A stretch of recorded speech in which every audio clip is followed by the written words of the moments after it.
Hi friends, welcome to SK innovations. இன்றைக்கி நம்ம என்ன பார்க்க போகிறோன்னா, ரெஸ்டாரண்ட் ஸ்டைலில் வெஜிடபிள் பிரியாணி எப்படி ஈஸியாக நம்ம வீட்லேயே செய்யலான்னு பார்க்கலாம். அது மட்டும் இல்லாமல் இந்த மெத்தடில் நீங்கள் செய்யும்போது சாதம் குழையவும் குழையாது, அடியும் பிடிக்காது.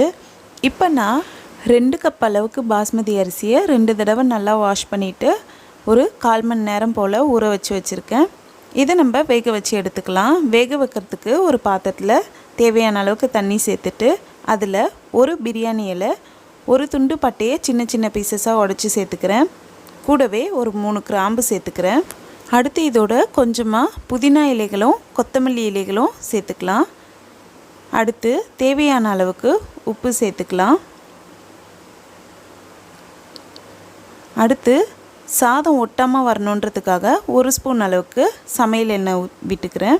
நீங்கள் எந்த ஒரு எண்ணெய் வேணாலும் விட்டுக்கலாம். அதுக்கு பதிலாக நெய் கூட விட்டுறது இருந்தால் விட்டுக்கலாம். இதெல்லாம் சேர்த்து நல்லா தண்ணி கொதித்ததும் நம்ம ஊற வச்சுருக்க பாஸ்மதி அரிசியை தண்ணி இல்லாமல் இதில் சேர்த்துக்கலாம். சேர்த்துட்டு நம்ம நார்மலாக சாதம் எப்படி வடிப்போமோ அதே மாதிரி இதில் வேக வச்சு வடிச்சுக்கலாம். இதில் என்னென்னா ஒரு 95% சாதம் வெந்ததும் நம்ம வடித்தா போதும். ரொம்ப வேக வைக்க வேண்டாம். ஏன்னா ரொம்ப வெந்துருச்சுன்னா மிக்ஸ் பண்ணும்போது உடையறதுக்கான சான்சஸ் இருக்குது. இப்போ இது வெந்துருச்சு, நான் இதை வடித்து வச்சுக்கிறேன். அடுத்து இப்போ ஒரு பேனில் 5 ஸ்பூன் அளவுக்கு எண்ணெய் விட்டுக்கிறேன். எண்ணெய் நல்லா ஹீட் ஆகிட்ட பிறகு இதில் ஒரு பிரியாணி இலை, ஒரு மராட்டி மொக்கு, 3 கிராம்பு, 2 ஏலக்காய், ஒரு துண்டு பட்டையை சின்ன சின்ன பீசஸாக உடச்சி சேர்த்துக்கிறேன். இது நல்லா ஃப்ரை பண்ணிட்ட பிறகு இதோட 2 பச்சை மிளகாய், 3 மீடியம் சைஸ் வெங்காயம் நீல வாக்கில் கட் பண்ணி சேர்த்துக்கலாம். பிரிஞ்சி பிரியாணிக்கெலாம் வெங்காயம் நல்லா பொன்னிறமாக வதங்கினா தான் நல்லா டேஸ்ட்டாக வரும். அதனால் இந்த வெங்காயம் நல்லா வதங்கட்டும்.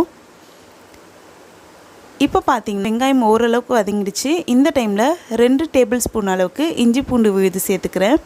சேர்த்துட்டு 1 டைம் இதையுமே நல்லா வதக்கி விட்டுக்கிறேன். இந்த இஞ்சி பூண்டோட பச்சை வாடை போகிற வரைக்கும் இதை நம்ம நல்லா வதக்கி விட்டுக்கலாம். இது ஒரு 1 நிமிஷத்துக்கு நான் வதக்கி விட்டுக்கிறேன். இப்போ பார்த்திங்கன்னா இஞ்சி பூண்டு பேஸ்ட்டோட பச்சை வாடை போயிடுச்சு.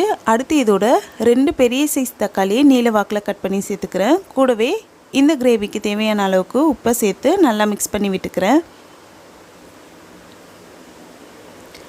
இப்போ தக்காளி ஓரளவுக்கு வதங்குற வரைக்கும் நம்ம வெயிட் பண்ணலாம். இப்போ தக்காளி பார்த்திங்கன்னா ஓரளவுக்கு வதங்கியிருக்கு. அடுத்து இதோட கொஞ்சமாக கொத்தமல்லி இலைகளும் புதினா இலைகளும் நம்ம சேர்த்து 1 டைம் நல்லா வதக்கி விட்டுக்கலாம்.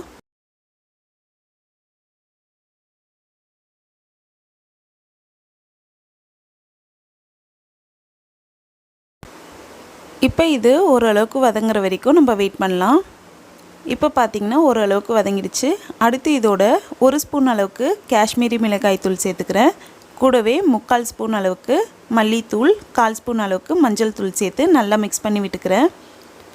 உங்கள் கிட்ட காஷ்மீரி மிளகாய் தூள் இல்லாட்டி 1 ஸ்பூன் அளவுக்கு தனி மிளகாய் தூள் சேர்த்துக்கோங்க. இதை நல்லா கலந்து விட்டுட்ட பிறகு ஒரு 30 செகண்ட் சிம் ஃப்ளேமில் வச்சுக்கலாம்.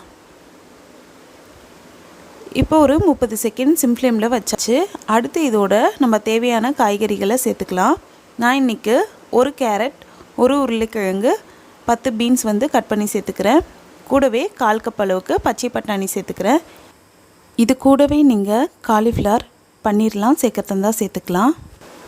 காய்கறிகளை சேர்த்துட்டு நல்லா வதக்கி விட்டுட்டு 1 நிமிஷம் அப்படியே விட்டுடலாம். இப்போ பார்த்திங்கன்னா 1 நிமிஷம் ஆகிடுச்சு. அடுத்து இதோட ஒரு 150 mlக்கு தண்ணி சேர்த்துக்கிறேன். தண்ணி சேர்த்துட்டு நல்லா கலந்து விட்டுடலாம். இந்த டைமில் நீங்கள் உப்பு காரம் 1 டைம் செக் பண்ணிக்கோங்க, தேவைப்பட்டால் சேர்த்துக்கோங்க. இது நல்லா கொதி வருது. அடுத்து நம்ம லிட் போட்டு மூடிட்டு மீடியம் ஃப்ளேமில் வச்சு ஒரு 5 நிமிஷம் குக் பண்ணிக்கலாம். இப்போ பார்த்திங்கன்னா 5 நிமிஷம் ஆகிடுச்சு. நம்ம லிட் ஓப்பன் பண்ணிக்கலாம். அடுத்து இதோட 3 டேபிள் ஸ்பூன் அளவுக்கு கெட்டியான ஃப்ரெஷ்ஷான தயிரை கட்டிகள் இல்லாமல் அடிச்சுட்டு சேர்த்துக்கிறேன். கூடவே 1/4 ஸ்பூன் அளவுக்கு கரம் மசாலா தூள் சேர்த்து நல்லா மிக்ஸ் பண்ணி விட்டுக்கிறேன். உங்களுக்கு இன்னுமே கொஞ்சம் ஸ்பைஸியாக வேணும்னா ஒரு 1/2 ஸ்பூன் அளவுக்கு கரம் மசாலா தூள் சேர்த்துக்கோங்க. இப்போ இதை நல்லா மிக்ஸ் பண்ணிட்ட பிறகு திரும்பவும் நம்ம லிட் போட்டு மூடி ஒரு 2 நிமிஷத்துக்கு மீடியம் ஃப்ளேமில் வச்சு எடுத்துக்கலாம். இப்போ 2 நிமிஷம் கழித்து நான் ஓப்பன் பண்ணி காட்டுறேன்.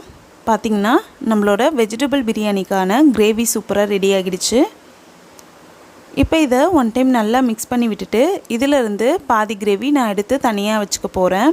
இந்த கிரேவி பார்த்திங்கன்னா 1 வாரம் வரைக்கும் நீங்கள் ஃப்ரிட்ஜில் வச்சு யூஸ் பண்ணலாம். தேவைப்படும் போது சாதம் வடிச்சிட்டு அதோட நல்லா மிக்ஸ் பண்ணிவிட்டு 1 நிமிஷம் சிம் ஃப்ளேமில் கேஸ் ஸ்டவ்வில் வச்சு எடுத்தால் போதும், நம்மளோட பிரியாணி சூப்பராக ரெடி ஆகிடும்.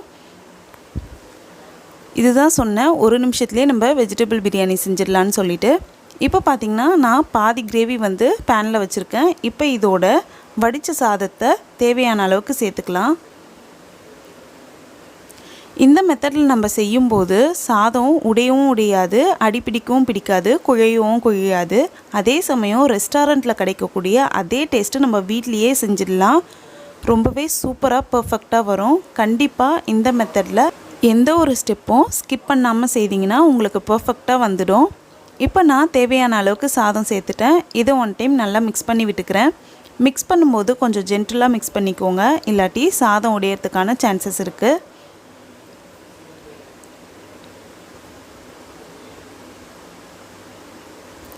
இதோடு நீங்கள் ஃப்ளேவருக்காக குங்குமப்பூ கொஞ்சமாக பாலில் சூடான பாலில் சேர்த்துட்டு கலக்கிறதா இருந்தாலும் கலந்து மிக்ஸ் பண்ணிக்கலாம். நான் இன்றைக்கி குங்குமப்பூ பால்லாம் சேர்க்காம தான் செய்கிறேன். இப்போ இதை நல்லா மிக்ஸ் பண்ணியாச்சு. திரும்பவும் நம்ம லிட் போட்டு மூடி சிம் ஃப்ளேமில் 2 நிமிஷம் வச்சு எடுத்துக்கலாம். இப்போ 2 நிமிஷம் ஆகிடுச்சு. நம்மளோட வெஜிடபிள் பிரியாணி சூப்பராக ரெடி ஆகிடுச்சு.